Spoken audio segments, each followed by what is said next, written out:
Karibu tena mtazamaji katika awamu yetu ya pili ya taarifa zetu za KTN leo wikendi. Je, Spika wa Bunge la Kitaifa Moses Wetangula anaandamwa kisiasa na wandani serikalini? Ni swali ambalo linaibuka baada ya Rais William Ruto kuelekeza kidole cha lawama kwa Bunge la Kitaifa kwa tuhuma za ulaji wa rushwa. Baadhi ya wadau siasa wanahoji kwamba mustakabali wa Wetangula unayumba na semi za Rais William Ruto ni miongoni tu mwa njama za kisiasa kwenye mikakati ya kupanga uchaguzi mkuu mwaka 2027. Mwanahabari wetu Jeff Kirui na tathmini hiyo kwa kina. There is money being demanded from the executive, from governors, from ministers, from people in the executive, especially those who go for accountability before our houses of parliament. Matamshi ya Rais William Ruto kuhusu ufisadi bungeni yameibua kiwewe miongoni mwa wabunge.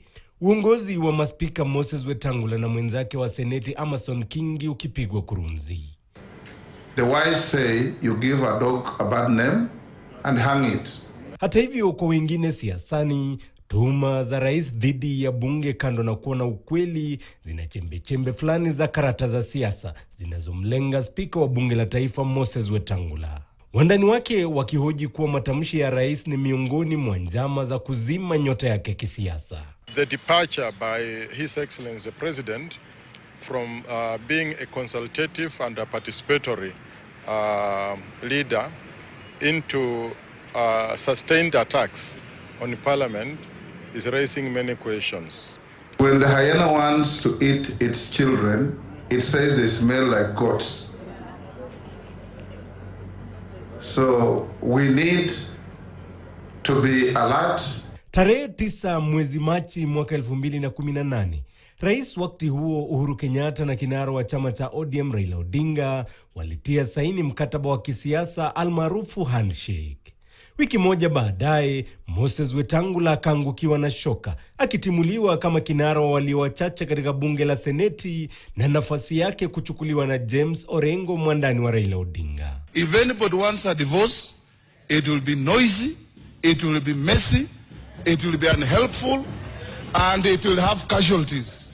Wetangula hata hivyo alikuwa mwathiriwa wa kwanza kisiasa wa mfumo wa handshake, akilazimika kutafuta wandani wapya na kujiunga na upande wa Rais William Ruto.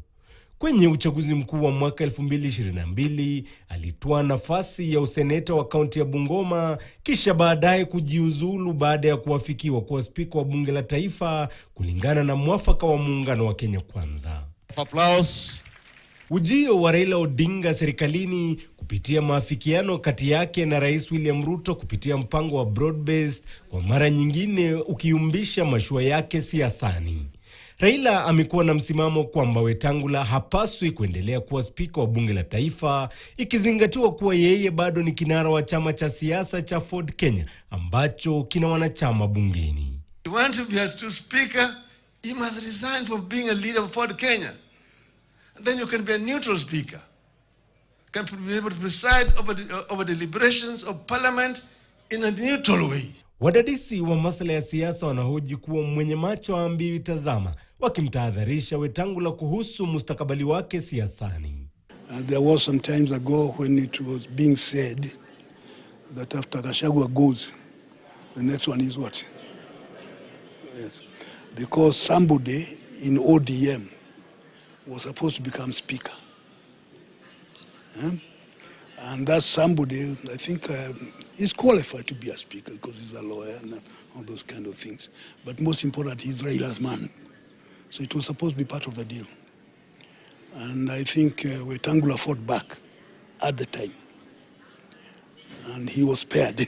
Kwa mujibu wa duru nje na ndani ya muungano wa Kenya Kwanza, Spika Moses Wetangula amekuwa chini ya darubini kali kufuatia msimamo wake mkali dhidi ya kuvunja chama chake cha Ford Kenya ili kujiunga na cha Rais Ruto cha UDA, kama alivyofanya mwenzake Musalia Mudavadi kwa kuvunja chama cha ANC.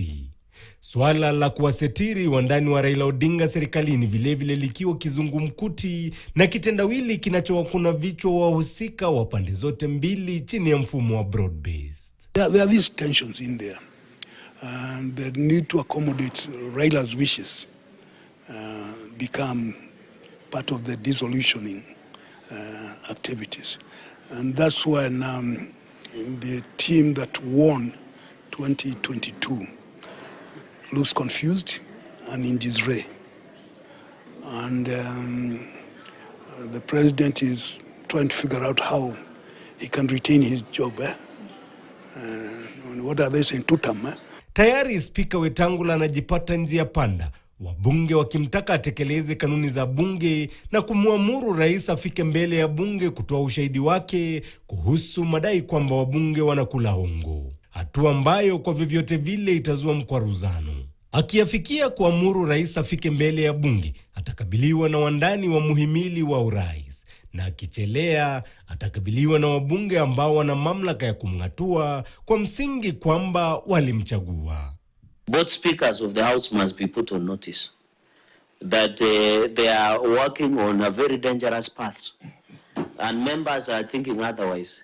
That if this accountability is taken a notch higher, they might become the casualties of what is happening.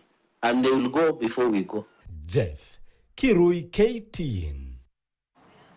Na tusonge mbele mtazamaji. Viongozi wa chama cha wakazi wa mtaa wa Woodley wanaishi kwa hofu kufuatia